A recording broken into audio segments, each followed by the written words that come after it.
Hello, Facebook ads people. I'm Konstantinos, and this is the Facebook ads breaking news podcast. Hi, guys, another podcast. So, today, first of all, I would like to tell you that today it's 24th that I'm recording this of January 2024. I'm seeing lately a drop on the results. I must say that it wasn't the best January, but it had some, especially in the middle of January, we had a good week, and now I'm seeing a drop across the accounts. Of course, I have to notice that my smaller accounts are struggling a little bit. The big ones are still stable, doing fine. So if you're struggling, also I'm getting messages, this is why I'm saying that. So if you're struggling a little bit, I think it's happening for many. We need to wait and see what is going to happen on February, because I'm expecting this month to improve my results in some other accounts. But in other words, January was meh, not so good, not so bad. So today, and the reason I put this thumbnail, we're going to talk about some Reddit posts. So I need to clarify one or two things first. First, I saw this comment on my YouTube channel. It says, I saw you get name dropped in a good way on a Reddit post, and now I'm eating up all of your content. I launched a new software product, not SaaS, 3 months ago, and no matter what I do, I can get positive ROAS. I can get break even, but can move to the positive for some reason. I'm going to give this a shot and see what happens. I appreciate the content, and if it works, I'd love to check out your course. Fine. So, just one thing here. Of course, I'm going to hide the name and everything, but just one thing here is that today I would like to talk a little bit about Reddit.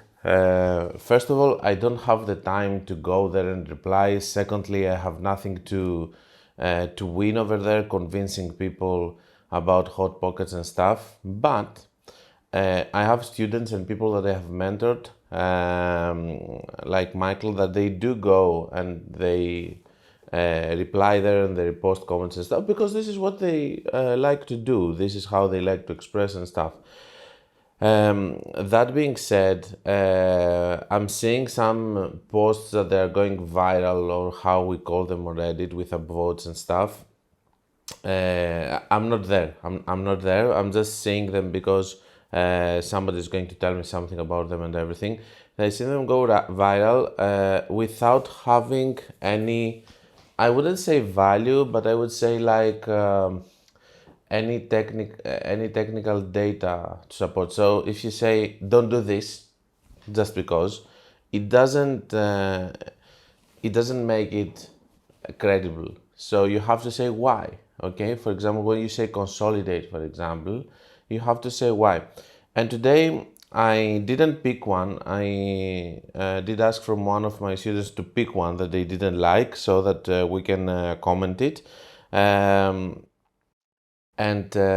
see what they're writing there. Two more notes before we continue to that. I do believe that nobody wants to scam someone, okay? I do believe that this is a way of them posting things so that they can attract people, yes, but I don't believe that people have bad intentions, okay, because they put effort to it and write it and everything. Secondly, I believe that everybody shares their own experiences, okay? So they share their experiences. The problem is if you're inexperienced and you're posting there, and I will explain in a bit, because I read before we start the podcast. I didn't read all of it because I want to have genuine reaction to it, but I read some things that I will go in a little bit to it. So in my opinion, and because people below they're saying thank you very much and stuff, it doesn't make it a good post. And the people should be like this, because when people are sharing free information, you should not hate them for that. But the problem is that when a lot of people say thank you very much for posting, people think that this is this making the post credible. So let's go to that, and then this is the main topic of today. It's actually a long post. It's a long post. So let's start. So, how to optimize your Facebook ads. But again, this is a random post. It has nothing to do with whoever wrote it and stuff. But I'm going to say my opinion about the things that it says. Optimizing Facebook ads. It's not one of the common questions I get asked about. So let's jump right in. What is the best way to optimize Facebook ads in 2024? It depends on whether you're optimizing ads in an ad account you're taking over or optimizing your own ads. Why is it different? I don't get why is it different, but let's see. Optimizing ads in a Facebook ad account you are taking over. Optimizing ads in an ad account you're taking over is easier than optimizing your own ads. So let's start here. Optimizing ads you're taking over. When you take over management of an ad account, the first thing you are going to want to do is consolidate the account. So this is the most crazy thing. Look what he or she is proposing. What do I mean by consolidate? Many times when you take over management of Facebook ads account, you inherit a mess. Usually, the previous agency has 5 to 10 campaigns running with scattered goals and no real direction. So the first thing you're going to do is consolidate all of those campaigns into a single campaign. That's right. You're going to consolidate the many campaigns into a single campaign. Now, let me tell you that I have seen that happening and the results of it. It's devastating. So I will not try to talk to this. I will try to talk to this with common sense. Why don't you check if it's working? For example, if it's working, if these 10 campaigns are working, they have positive ROAS, are you going to just close them just because you want to have one campaign? And here comes my second question. If you have done this a lot of times and you lost clients, most probably you wouldn't have done it again. So I feel like this person that's writing this is inexperienced in a way that they haven't been burned by that in order to do it. And I don't believe that if you have, unless if these 5-10 campaigns are not working, okay. But if these 5-10 campaigns are working, and here I'm talking about when I'm doing my videos, when I talk, I try to cover different scenarios. So if you have 10 campaigns working, why are you going to close them? Okay, also, all of us that we write in public and stuff, or I don't write, I do videos, we have to be careful of what we say. So I do understand that you want to say that in most cases, for example, it's going to be like this, but here you need to clarify that. I want to ask you also, is it going to stay? If you have 10 campaigns that are good, are you going to keep it? Okay. Also, you talk about different goals. So yes, I would close also awareness campaigns. I will close also traffic campaigns. You don't need those, but I would be open keeping a traffic campaign if it has positive ROAS. That's the difference here, okay? So going into every other account and thinking that whatever you do in the previous one is going to work also in the next one, I think it's a wrong mentality, and I think it's coming from you being inexperienced or you being stubborn, not understanding that even if you have the other account, you're going to say this was the correct thing to do. So the first thing you're going to do, that's right, you're going to consolidate the main campaigns to a single campaign. When you take over a Facebook ad account, what you'll notice is that the previous agency was creating campaigns to segment audiences when they should have been segmented audiences at the ad set level. This kind of structure spreads your budget too thin and prevents you from exiting the learning phase. Says who? If it's having good ROAS, says who? Okay, so also I can see learning phase here, so it means that he's focusing a lot in learning phase. Getting out of learning phase is critically important in today's Facebook advertising world. If you spend your budget too thin, then you'll never exit the learning phase and you will have bad results. So this is a generalization. So an ad account which is spending 100 per day and never exits the learning phase because of the 50 events, what is it going to do? Is it going to always have bad results? This is not accurate, guys. You don't have to exit the learning phase in order to have good results. I have videos that I exit the learning phase and ad sets that they are still in the learning phase, and they have there's no significant difference over there. Learning phase is there, is a good theory, it's there, but it's going to be applied on bigger ad accounts and help, not in smaller ad accounts. So again, a generalization over here. So if we talk about 100 or 200 spend, of course, if we talk about 100 or 200, you're not going to have 10 campaigns, I guess. But if we talk about 1000, 2000, okay, you're going to take all of this budget to just one campaign. Also, you talk about optimization. What are you going to optimize in this one campaign?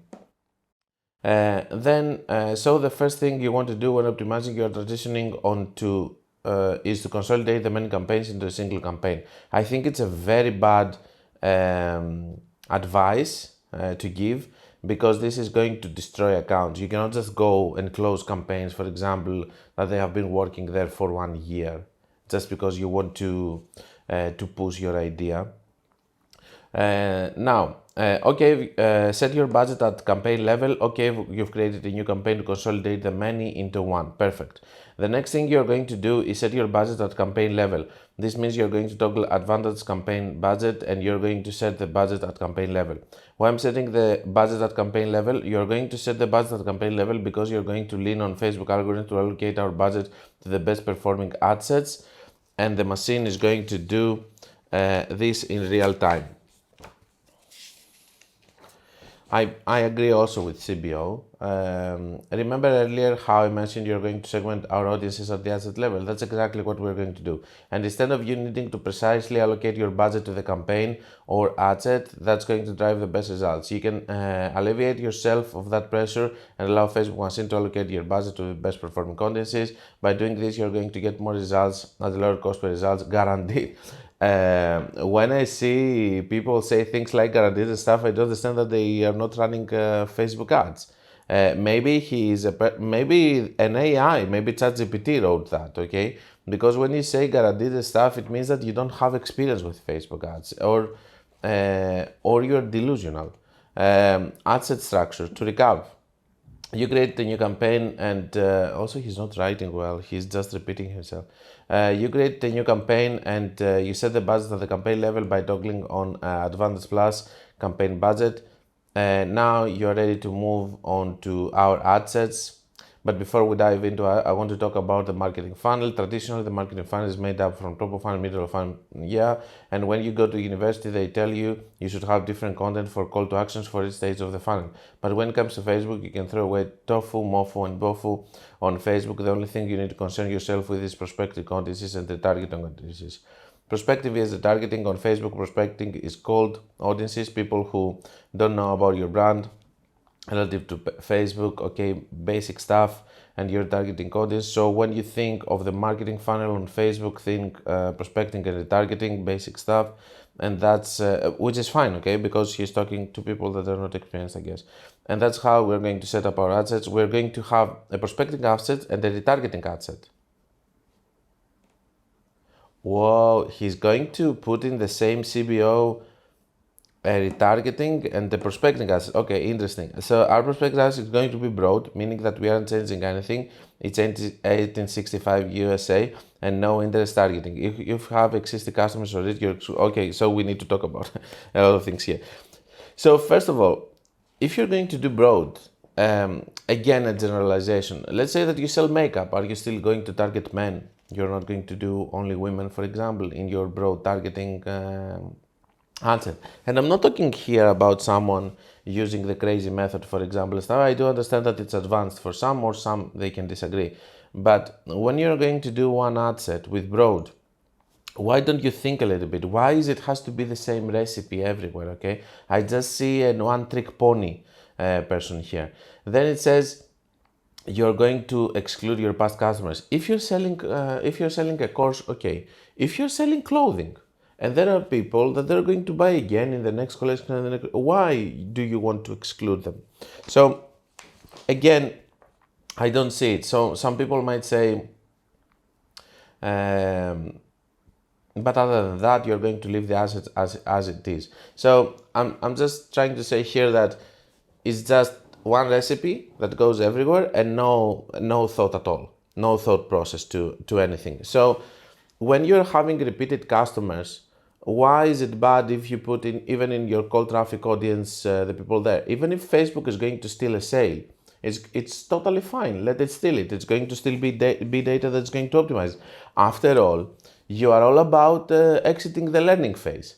So how are you going to exit the learning phase easier if you don't have data and you are limiting Facebook to only new customers, for example?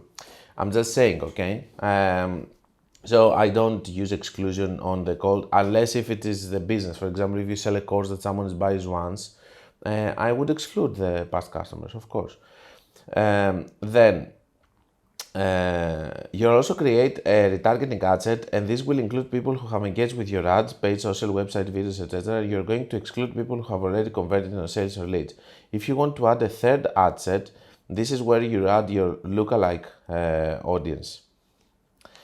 So you're targeting a broad targeting audience. The problem here is that you're doing a CBO and you're putting inside one ad set, which is having broad.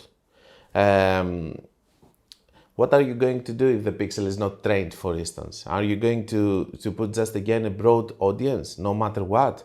You're not going to change, you're not going to check, for example, the data from the previous campaigns to see which ad set worked better. Maybe the interests are working right now in this ad account which is having a new pixel, and the CPM is high on the broad targeting. Why do broad?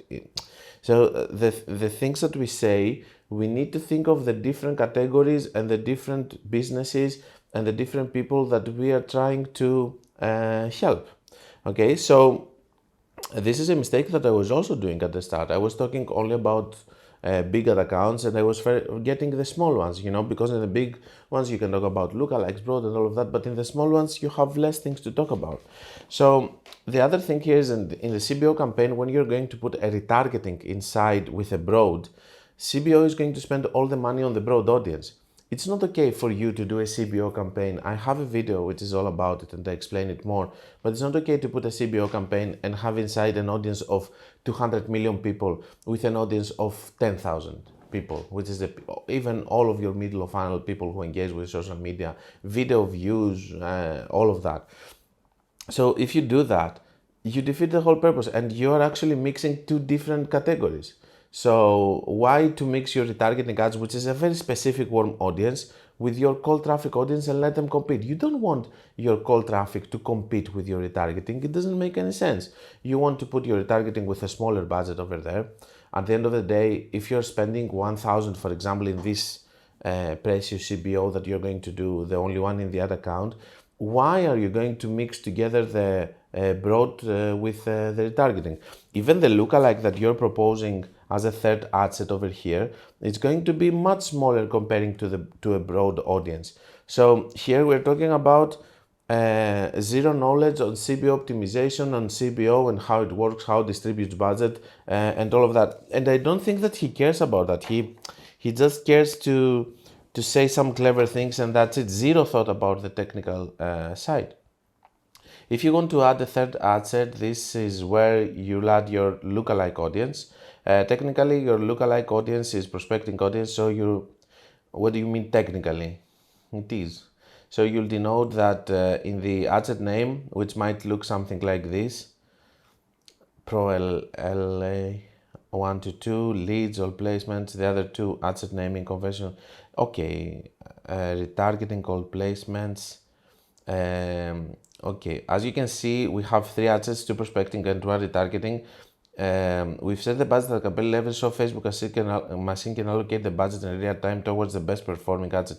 You don't want retargeting to compete with cold. It doesn't make any sense. Put your retargeting on the side on another campaign and do okay. I get you can leave broad with lookalike to compete. It's fine, but it doesn't make any sense to include also the retargeting. I think this is the most crazy thing that I have ever seen. And now I start to realize from where all of these questions to my YouTube channel come from.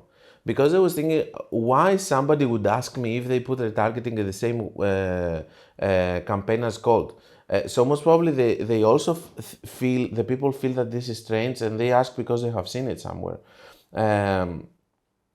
You can allocate the budget in real time towards the best performing ad set measured by cost per result. Oh, Facebook is going to do it. Okay, okay. What about Facebook ads? Before we jump into the ads, let's discuss reasonable expectations when taking over. Okay, so guys, most probably here comes the cuts.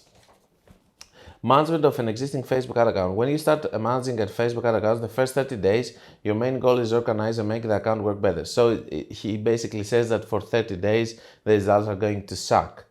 Why it has to be like that? So let's say that you go in a working ad account, okay, and you are having 6 campaigns and 4 of them are working, okay? Just close the 2 that are not working and do your thing. Even this stupid CBO campaign, okay, I'm not going to use expressions, even this CBO campaign, just do it by taking all the budget of the other 2 campaigns that you turned off and do it like this. Why it has to be always 30 days? So whenever you take another account for 30 days, you have better results. Why? Sometimes you should not. What if it is? What if they come to you before Black Friday? They're going to have 30 bad days on Black Friday. You're going to consolidate campaigns and ad sets as we've discussed. Once you've consolidated, you're going to need ads to put into your ad sets. What you're going to want to do then is identify the best performing ads and then duplicate them into your new campaigns and ad sets. So here you're going to check what was working better, but when it comes to targeting, when it comes to what works better in the ad account. By the way, the ad accounts also form behaviors, okay? So you might go in an ad account that it might have been trained all of these months that the person is running it to work with a specific type of campaign. This is what you have to follow, because the period that you're going to spend in order to train the ad account to the ways that you like, most probably it's not going to be enough and the client is going to fire you.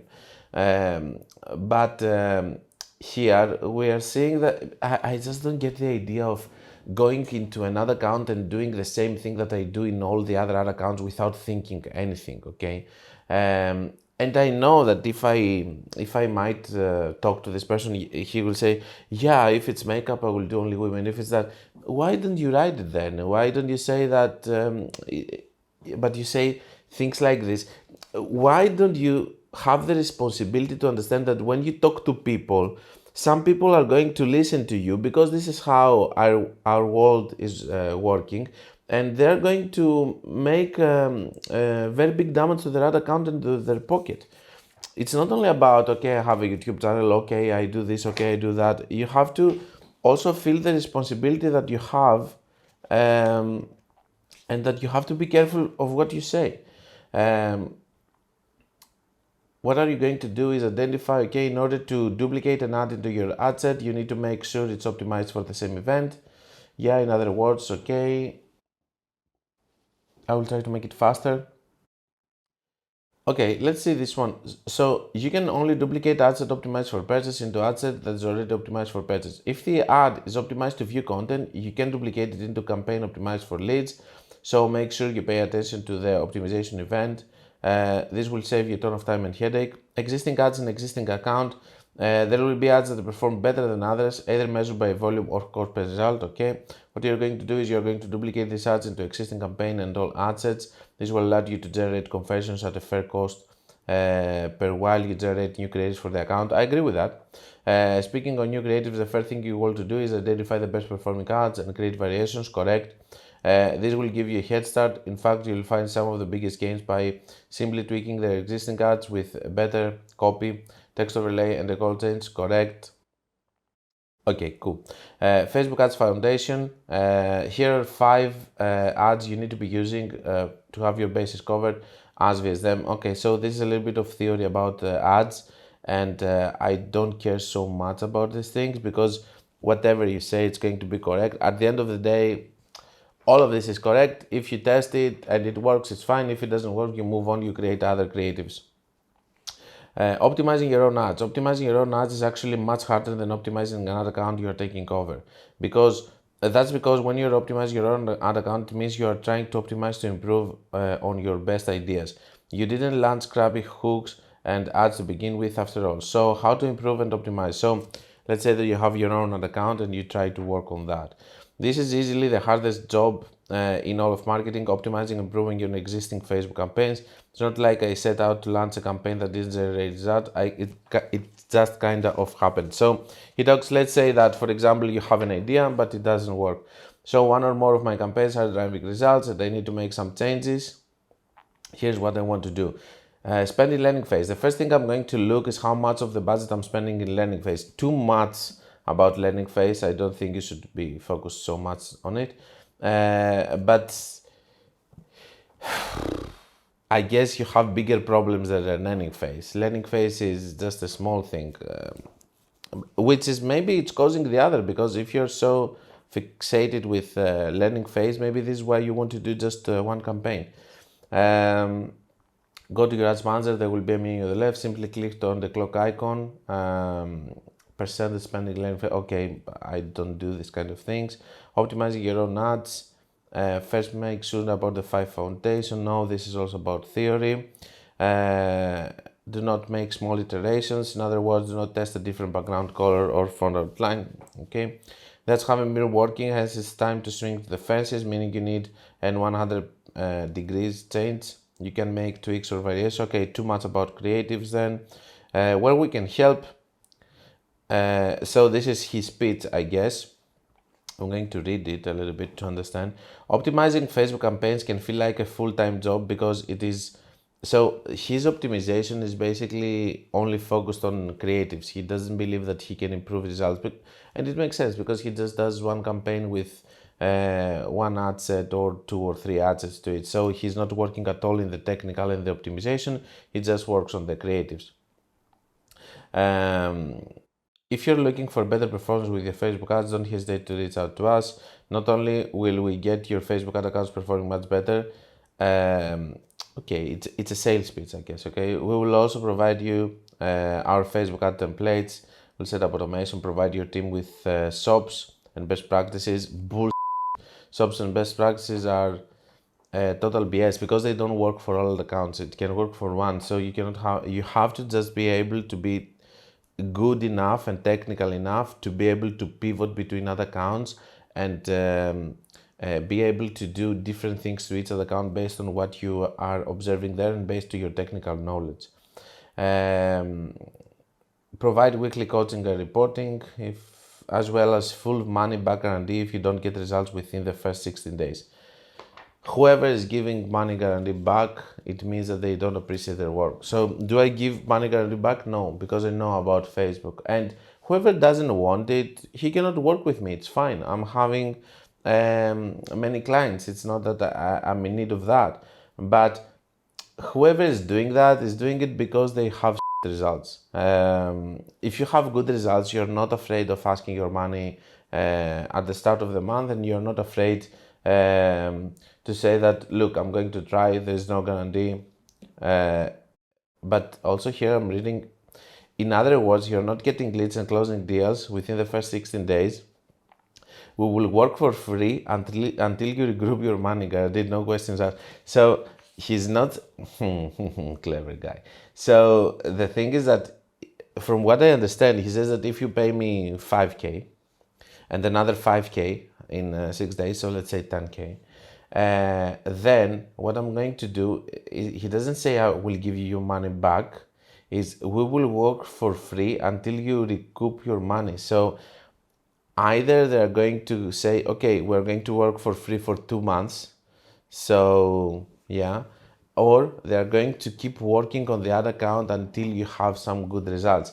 The problem here, guys, is this. What if your methods and all of that is not correct and it's wrong and you're actually hurting the business? The solution after 2 months is to fire you. So you should give, for example, the money back after 60 days. Okay, give the money back.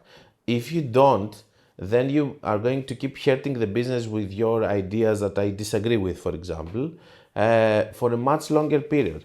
And guys, this is a problem with agencies. This is what is being created over here.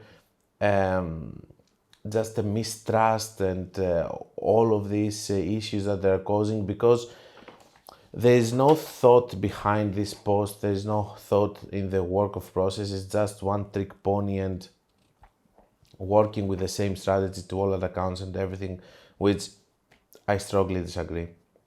Conclusion, improve your Facebook performance by consolidating campaigns and segment at the asset level. Don't worry if you see dip in performance. Well, don't worry, of course. That is expected by consolidating your teaching Facebook machine to go after your ideal client profile. Okay, so I think that this is total BS. And the person that wrote that either wrote it with ChatGPT or whatever. It doesn't make any sense, and I do believe that we have to be careful when there are a lot of people listening now, or when we write into Reddit and stuff, because there are people that are going to be harmed in the way with that. Now, maybe there are some people that are going to be harmed also with the things that I say, okay? But at least I try to justify it in a technical level, not just saying the learning phase is going to do this. And I get it's a post, okay? It's not a video like a 1 hour podcast to explain everything. But I do know that if I go in a discussion with this person, most probably they would have nothing to say. Also, having a post like this in Reddit is problematic because you cannot upload the results. For me, it's easier, and this is why I never went to Reddit, okay? Because it's easier to come here, tell you something, then take you to my PC and tell you what I observe, and then you can see on your own what is it. Also, thinking that everything works in every other account, it's stupid, at least, okay? Because every business is different with different numbers and stuff. You cannot just approach all the businesses with the same thing. Last thing,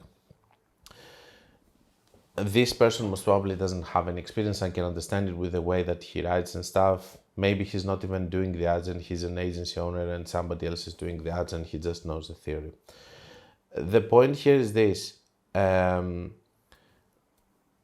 There are many agencies that they follow this, which is just a blueprint. I don't know if they have seen it in a course or whatever, but we have to be better than this if we want to work with clients and do better. I'm having the sense over here that it's not only a person who is inexperienced, but it's also a person that doesn't care. Okay, so let's go, guys, to your questions. Yeah, this was it also. So let's go to your questions, guys. We have some, and then we will close it. I'm not going to talk about Reddit anymore. You can say whatever you want about me there. I don't care. There's no way that I'm going to also comment in any of the things.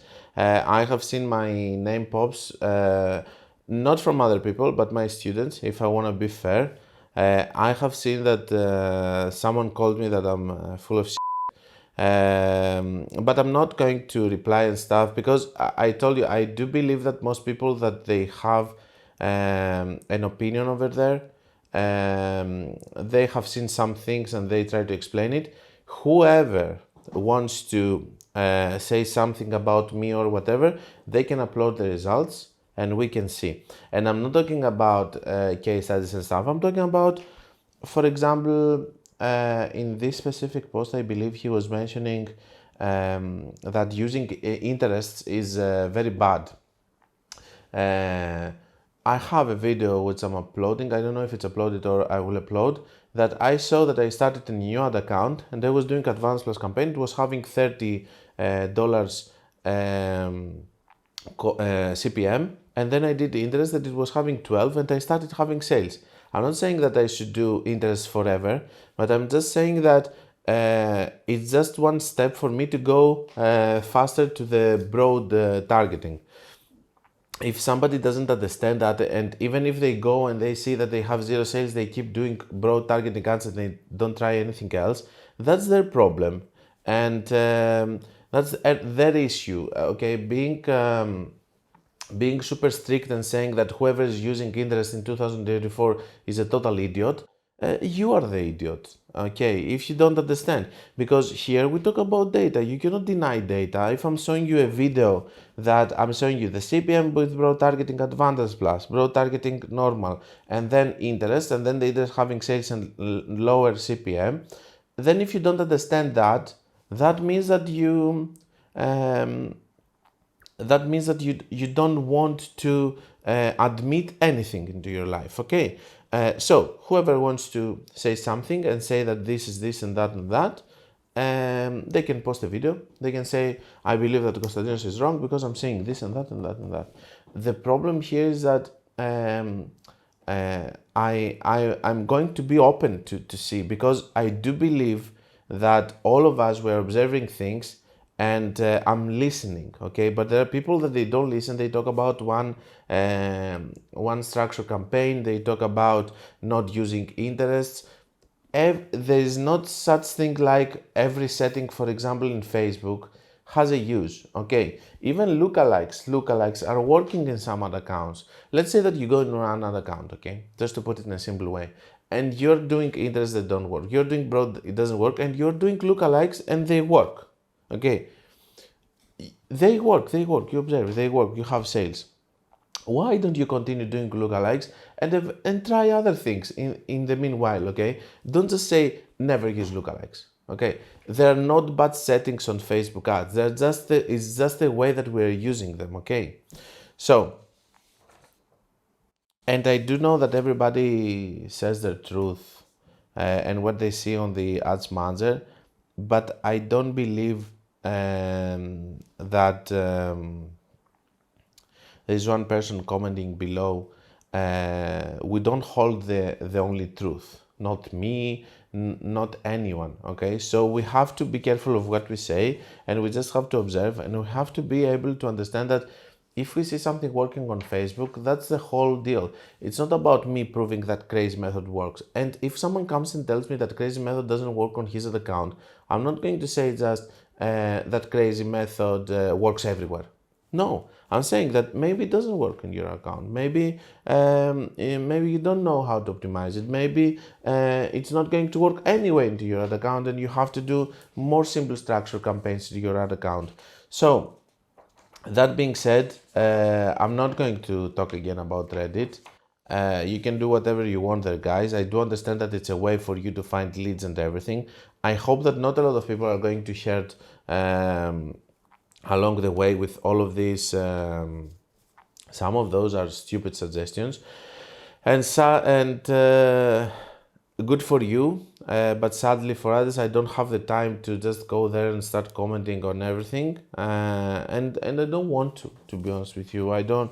I feel like it would be exhausting to just reply in all of that, and I have nothing to win because I don't want to get any clients from Reddit. Let's go, guys. Questions. Enough for Reddit. That's a drama.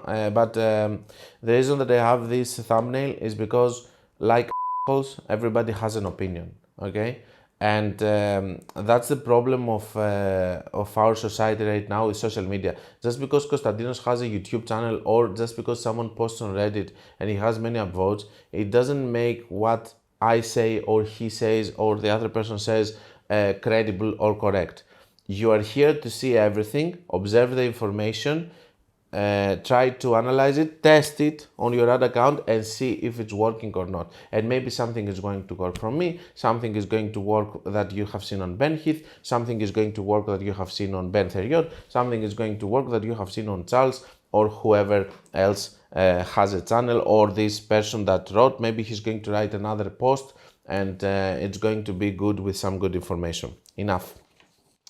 Let's go. Do you think when you change just the name on the ad that it resets the optimization after you publish such a small change?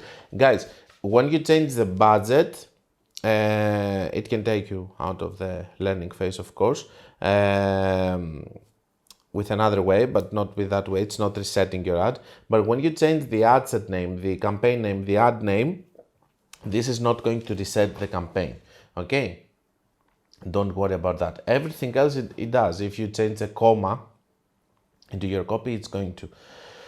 Hey Konstantinos, congrats on the house, thanks. I was wondering if you could help me out a bit. I'm newcomer to your videos. Welcome. I have a kinda new pixel running a skincare brand. I have tried broad from day one, and while I get some sales, it isn't consistent. I'm also selling in Australia at the moment, targeting mature women. For example, over here, um, while in USA it would be okay, let's do one or two campaigns with broad targeting, let's see if it's working, and if it doesn't, let's move to interest. In Australia, because it's only 20 million people, which is just an interest, you can start with broad targeting right away. It's not an issue. Do you see how different it is from country to country, from situation to situation? Also, broad targeting here from skincare means that he's going to target women only, which means that he's not going to target men and women, so it's going to be a smaller audience. So maybe it goes to 10 million, for example, or 12 million for women. So and even mature women, so it goes even, so this is going to be 7-8 million. Of course he's going to do broad targeting and he's going to have some sales. Does he have to test in this? Yes, in order to see what kind of CPM he gets. It's not bad, to test. So he says, I have started a new CPO campaign with 10 different assets, each one having one different interest. On the ad set level, I have 3 creatives using post IDs. There is one, these ones, sometimes they're already sales. Is it okay structure to begin? So, if you were in the United States, for sure, 100%, because you would have to test different interests there. You cannot go immediately to broad targeting; it would be too much for your pick. But even if I say that you should not, I also go into other accounts and I do one campaign. I do try it immediately because it's going to make also my life easier if broad targeting is going to work. On the other hand, we go here in Australia, which is a completely different case, and I can tell you that in Australia, for instance, with such a small audience, you can work immediately with broad targeting. So I would try mostly to do Advantage Plus campaigns with my creatives. I will try also interests, and if it's working, it's working. I will try to see where should I spend more money so that I can pivot a little bit to lookalikes, and after lookalikes are working perfectly, I will just go to broad targeting over here, because in Australia it's also a small country, so it doesn't work to do lookalikes at all. Okay, it's not like United States that you can do 10% lookalikes and it's actually a good big audience. It is okay structure. You're at the start, so there's not such as okay or bad structure, unless if you put retargeting inside a CBO campaign with your cold traffic audience. But yeah, by the way, on that note, you should not even do middle of funnel and bottom funnel retargeting in the same CBO. You don't want your middle of funnel and your bottom funnel to compete. You want broad targeting audiences and cold traffic audiences to compete with each other. You don't care about your retargeting competitor. Your retargeting is already good traffic. Okay, you don't want if it's coming from conversion ads and not from traffic ads. Okay, so do you see how I talk? I'm not certain about anything. So for example, I don't say all of your retargeting traffic is okay. I'm saying if it's coming from conversion ads, not from traffic ads, okay? We have to be careful of what we say and how we phrase things, okay? So because someone might listen to this and he says, okay, I'm going to do a lot of traffic campaign, very cheap, and then I'm going to retarget. This is not a retargeting audience. This is just a junk audience that you created from traffic campaigns. I'm talking about retargeting audience getting from conversion ads. This retargeting audience is already a good audience. You don't have to go and just filter it more by making it compete with other audiences. And the reason that it's not going to win in a CBO campaign is because it doesn't have volume. When you have 10,000 people and then it has to target 200 million people on a broad targeting, it's going to spend all the money to the 200 million people. It doesn't have the volume to compete with the broad targeting. Next one.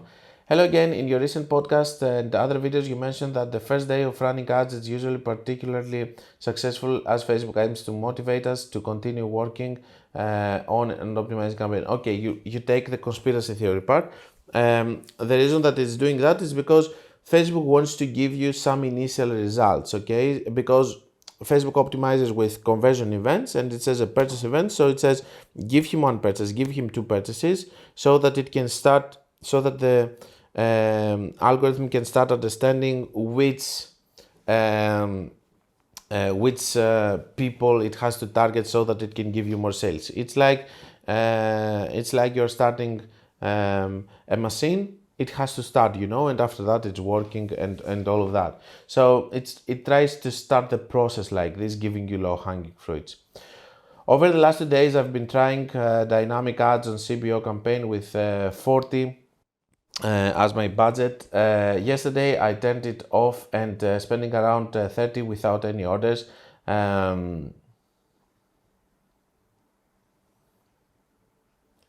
Whereas in successful campaigns, my usual order cost is 6. Today, after spending 18, I still haven't received any orders. My product was selling. My product was selling not long ago. I'm confident in it. Should I, for example, I think that you're taking decisions super fast here. Should I, for example, let the campaign spend 50% of the budget, 20? Sorry, that's my laughing. I do understand that. I do understand that $20 is important for you. It's just funny in the way that you try. It's just funny in the way that you try to cut the corners here. You try to find a solution to be cost efficient and stuff.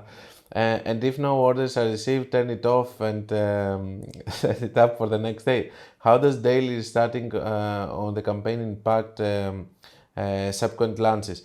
Well, that's the other thing. I'm saying that, for example, if one campaign stops working, it doesn't mean that it's over. You can just take it and relaunch it. And then there are people that they say, okay, he said, every 24 hours we get good results. And if we relaunch a campaign, we're going to result. So what if I relaunch a campaign every day? Okay, this is abusing, guys. This is abusing of something, okay? Abusing is not nice in any way, okay? So even if you're smoking 1 cigarette per day, I guess it's fine. But if you smoke 10 packages, it's not fine, people say that you can drink one glass of wine. If you drink 1 bottle of wine every day, you will have a problem, I guess. There are people doing it and they have zero issues. If it was a negative effect, what's the best approach in this situation? Thanks in advance, your content helps me learn something new every day and I hope I'm moving to the right direction. You will eventually. I replied to him, you always take decisions based on 24, 48, 72 hours, etc. I get that you have limited budget, but at least take decisions after the first 24 hours. Exclamation mark. And he says after that, thanks. After I wrote the comment above, I received 3 orders. That is totally approving your words. I know. Thank God you didn't close them. Okay, so just because you don't have budget, so let's be realistic over here. If you don't have budget, it's not a problem for Facebook. Okay, it's your problem.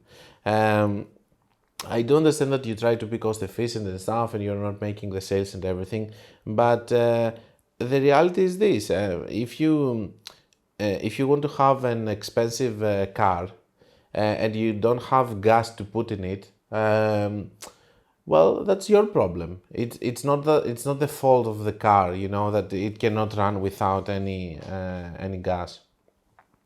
Next one. Thank you very much for your answers. I apologize in advance for the lengthy explanation before the question. But I've been running Facebook ads for several years with varying success, and I would like to provide some context. Before I started exploring your channel 6 days ago and making advertising decisions based on your advice, and took at the entire process more deeply rather than in accordance with the advice of Blueprint or Facebook official consultants, or just rely on my own intuition. I used to run various campaigns on the advertising accounts, often with ABO and without going through the pixel training stages. I would frequently run broad targeting, turning it on and off the next day if there were no results. Additionally, I used the landing page only with a pixel without API. Okay, you're not the only one, I guess. Over the last 6 months, I spent 600 and 500, and I've had 12 successful campaigns. I thought 12 sales. I read 12 and I read 12 sales. They said, oh my God, this guy is in pain. I didn't have a consistent sequence where every campaign resulted in sales upon launch. I was only on average every third campaign. Now my question is, should I continue using the same advertising account or pixel for my ads? Yeah, this is where the doubt comes, you know. Your pixel is fine. Other than that, spending this amount of money with your mistakes and stuff, it's still training your pixel, okay? Could you have done it in a more efficient way? Yes. Considering the number of missteps I've taken, would it be better to work with a new advertising account or at least create a new pixel? No, you should stick with the same. And a new landing page where I can set up the API and operate on the same advertising account with a new pixel.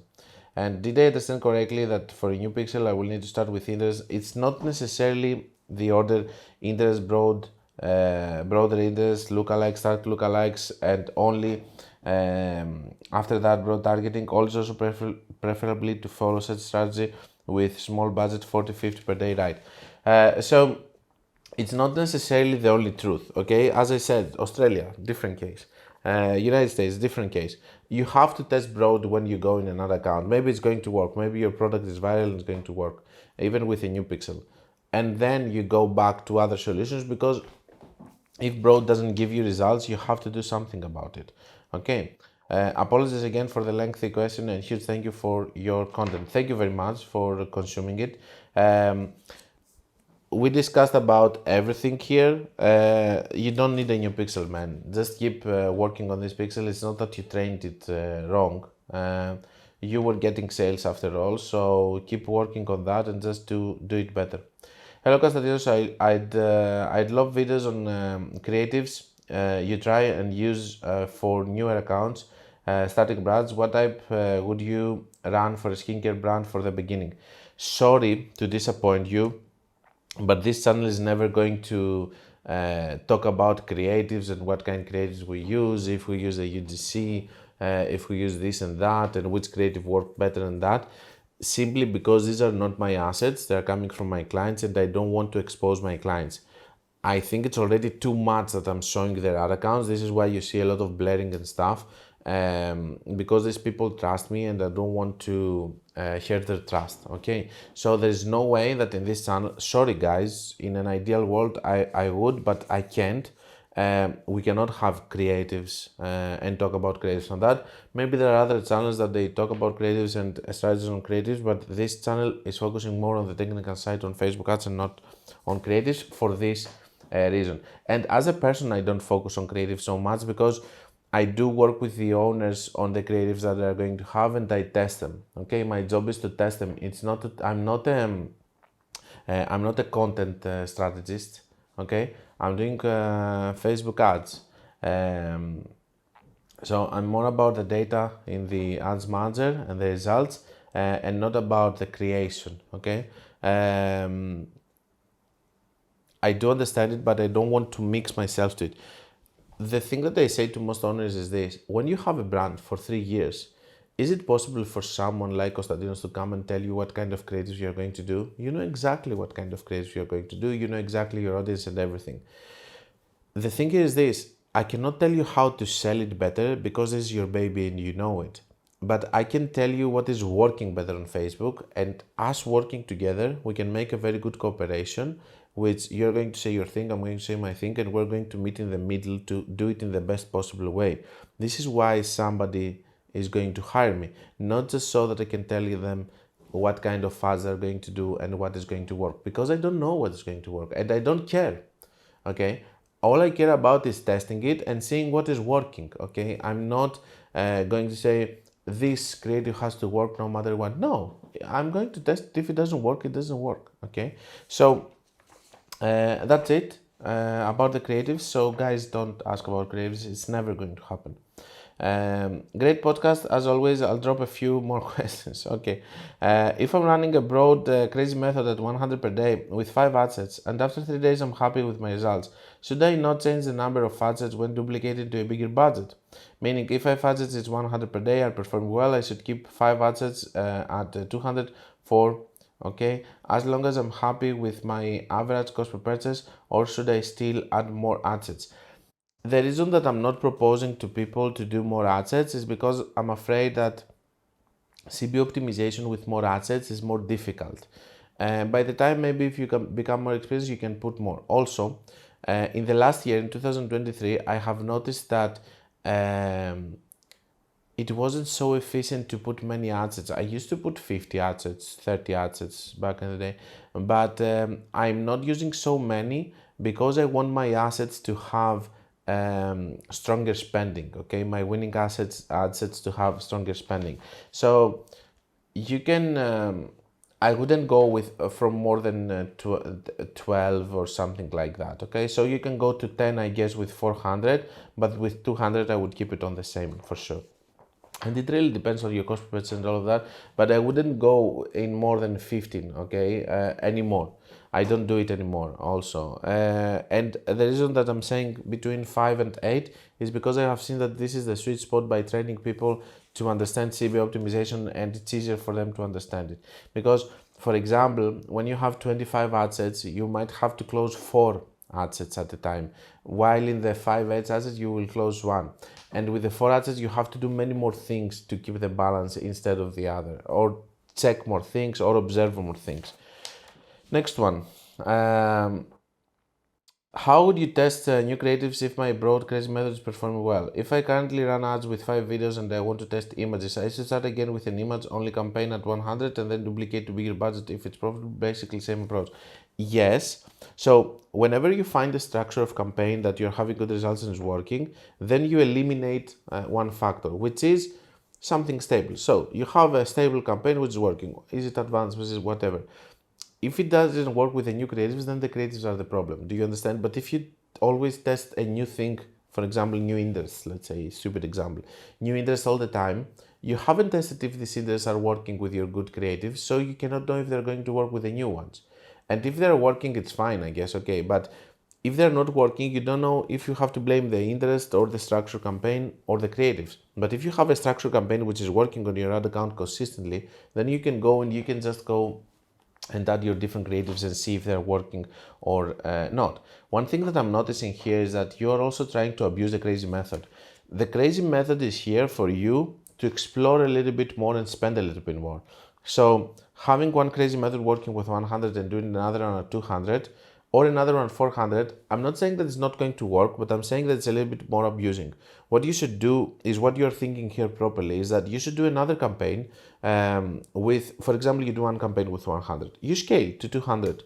Okay, don't do another 400. Just do another campaign with 100 with new creatives, then scale this one to 200, another campaign. Just do another campaign with other creatives, other creatives. More creatives are going to help you scale instead of abusing the crazy method and try to spend more and more and more with the same creatives. Eventually, it's going to collapse. How do you determine when to launch a dynamic creative crazy method? When you have more than 5 creatives to test, as you mentioned, you do have more than 5 under one ad set. Yeah, but that's a good justification. I like to put between 3 and 5 ads per ad set. If you have more than that, I would do dynamic creative ads. But sometimes, to be honest with you, I go crazy and I put even 10 ads per ad set, but it's not efficient. I know it doesn't optimize very well. I'm just hoping that over there one of them is going to overperform the others. And I do it also in other accounts that I don't have issues with, stable ad accounts and everything. But you can do that, or if you have too many credits, you have to go, especially here we talk about crazy method broad targeting, so you can go immediately to Advantage Plus. Thanks. Just remember one more question. If I have a niche store, but the products are slightly different, let's say the niche is pain relief products, but one is a knee brace and the other calf massage, should I use one pixel for all products? Or in bigger countries like US and UK, is it better to have separate pixel for each product? So there are different cases to that. Either you're going to use the same pixel for all, or you can use the same pixel for all the products and different pixel for each country, which I'm doing especially in other accounts that I know that I want to scale a lot. And then the other thing is that if you see that one of these products is doing really well, then you're doing what we call spin-off, and you're creating a completely new site with a new pixel and everything, but you have data to back up your decision on that, and a specific marketing for this product to do better, instead of having it mixed with other products. Konstantinos, I've tested interest, lookalikes, and broad. Broad just works the best. Perfect. But this is healthy. You have done interest, lookalikes, and broad is working better. Perfect. It's fine. But you tested it. In that case, I should never bother with interest or lookalikes anymore. Just do broad and test as many creatives as possible. I wouldn't bother with lookalikes and interest anymore. Maybe 6 months. In 6 months and stuff, because you have to keep testing things. No. Whatever works. Just focus on whatever works. But test it first. Don't just say, okay, I want to do broad targeting. Test it first. Next one. Wouldn't putting more budget into middle of funnel increase ROAS for bottom of funnel? I think the opposite would make putting more budget into middle of funnel increase ROAS on bottom of funnel. First of all, why do you want to put more budget on middle of funnel? So I guess the idea here is that bottom of funnel is inside middle of funnel. So if you increase the budget on middle of, but this is not bringing new customers, they just exist together. I just don't get it. I don't think that it's going to increase the ROAS on bottom of funnel. I just don't get it. I get that bottom of funnel is inside middle of funnel, but how is it going to increase the ROAS if you spend more on middle of funnel? Middle of funnel is not a prospecting campaign to have new clients, which is going to feed more data to bottom of funnel. I just don't get it. Anyway. Konstantinos, okay, just wondering, I see a lot of e-commerce folks doing budget splits of 70 to 30 and have been trying to find the best balance for my offer. Most of the times I like to use 80 to 20, 80% cold, 20% warm. But there are cases that I don't even do retargeting, okay? But yes, I do focus mostly on cold traffic, because without cold traffic we have nothing. Next one, Konstantinos, all of my sales are coming from Facebook and Instagram feeds. Would you do manual placements in that case? I'm currently on auto placements. So the truth is that those that you're following my channel for a long period, you know my opinion about automatic placements, and I have a very clear opinion and videos about it. So you can go and you can watch them. The thing here is this, I have done it. I have seen, for example, it's working for feeds only, and then I'm breaking down the results, and then I'm changing it, and I go to see what kind of results I have in my new campaign with all these placements. The results are bad. And I think that it's because Facebook is pushing the concept of automatic placements and all of that. So what I'm doing is I'm playing the dumb, and I'm saying, okay, Facebook, take the extra money that you want to spend, but keep giving me the results that I want. When I break down the results, I see that the results are getting worse, and I try to only focus there. So I keep using automatic placements. It's just pure observation. I cannot prove why, except and say that Facebook wants to push automatic placements. I don't buy the fact that it's spending some money on other placements and then it finds that the other one is good. I don't buy it. I don't buy it. For me, and only as pure observation without being able to tell you why, when I do it, the results are getting worse. But you can do it and you can tell me. And then it says, based in that case, how do you optimize creatives for each placement? I was currently working on some story creatives and was planning to launch on story placements only. The videos are very short and vertical. They would look great on stories, but not so good on the feed though. So I should launch them on auto placements and hope that Meta will show this creative on story placement. No, you can go and you can change and have different creatives for feed and stories. When you're doing normal ads, you can go and you can edit the placements and you can have different creatives there. And as I said in the previous podcast, be careful there, because if you put anything there like the creative, the headline, the tags, everything everything that you put there inside the edit on the ad level on the placements, ad level, not ad set level, on the ad level.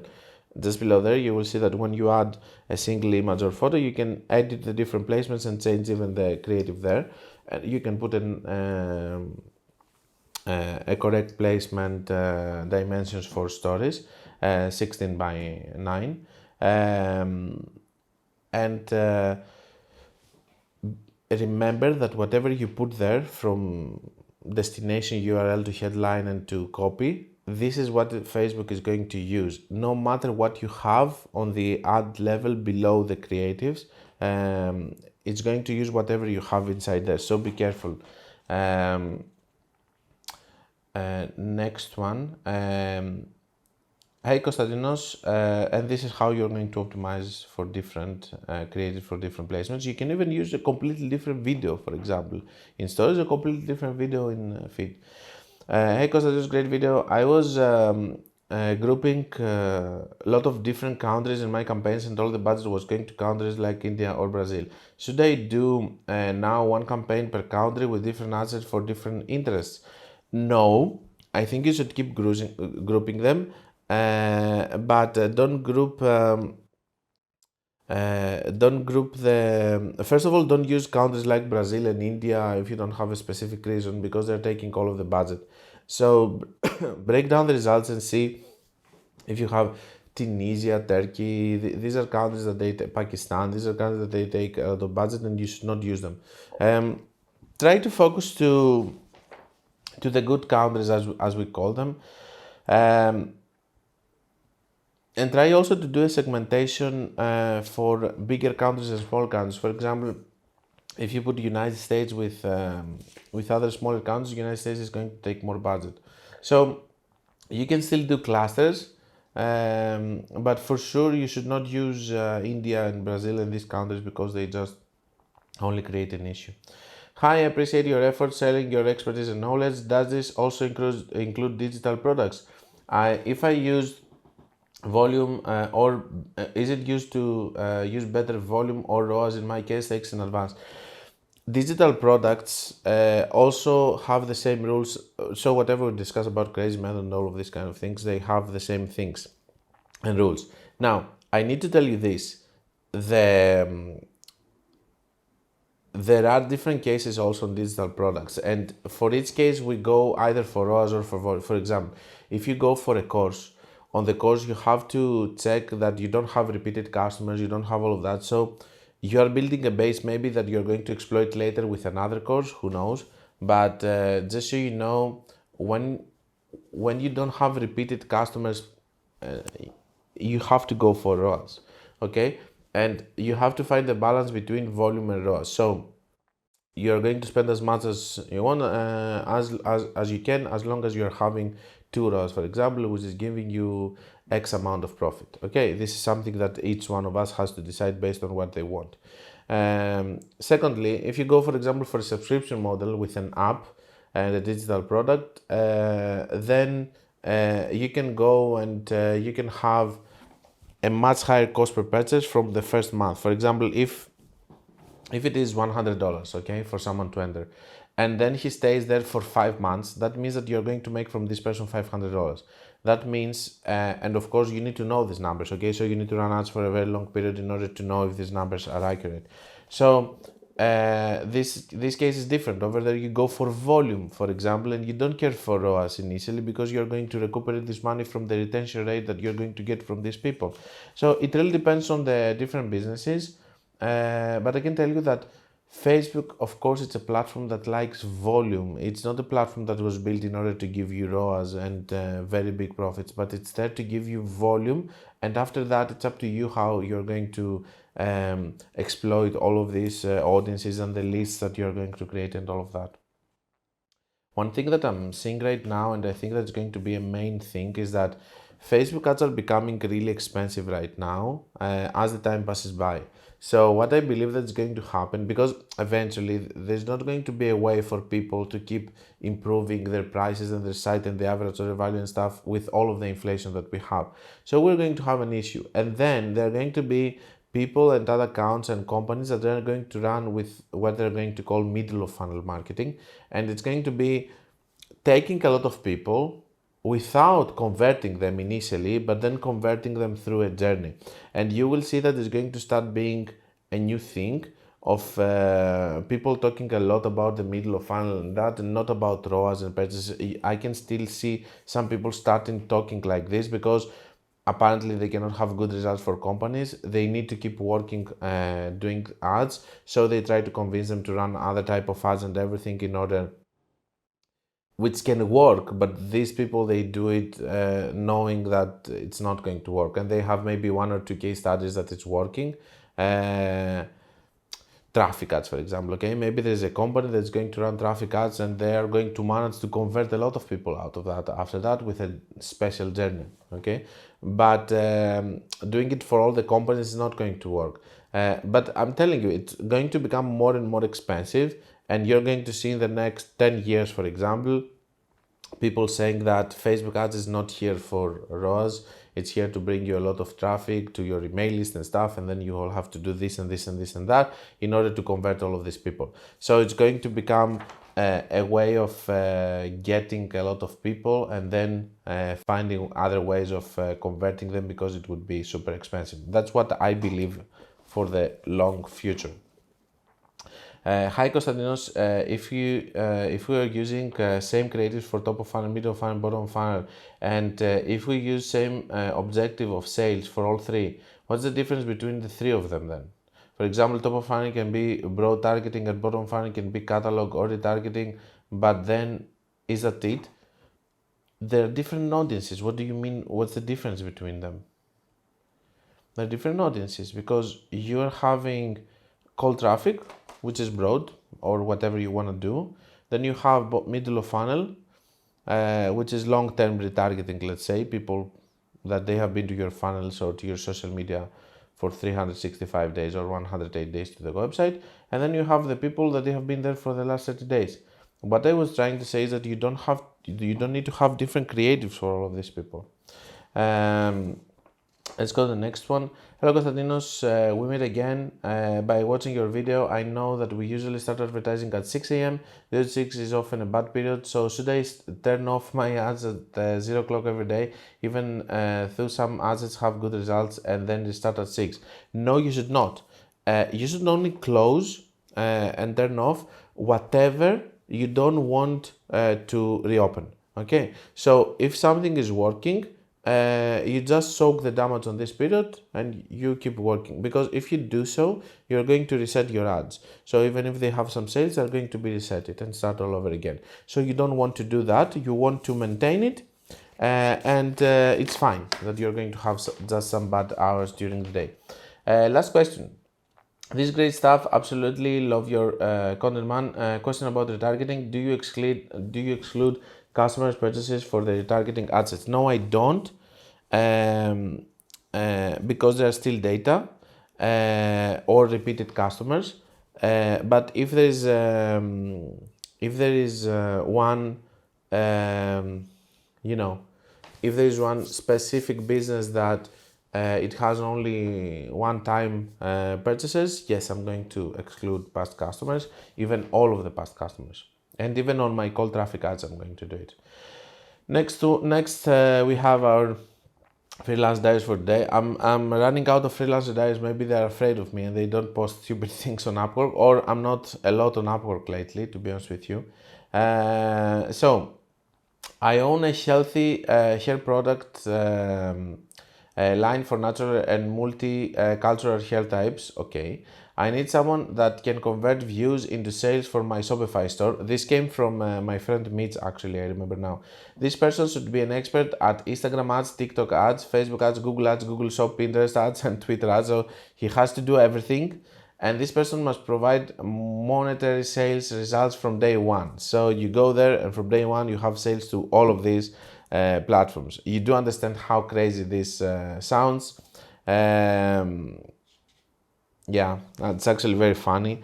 I'm speechless. I have nothing to say about it. So, guys, that's all for today. I hope you liked it, and I will see you on the next podcast.